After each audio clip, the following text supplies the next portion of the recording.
一个走快，然后一个尽量慢一点。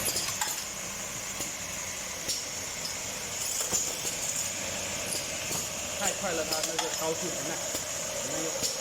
这个是啥刀？这两个是劲刀，这两个是退刀。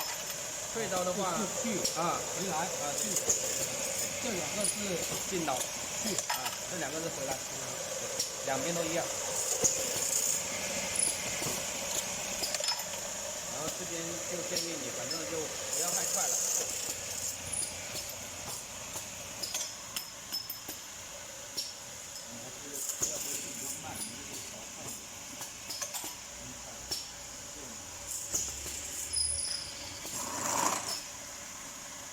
快慢不一的话，它会接。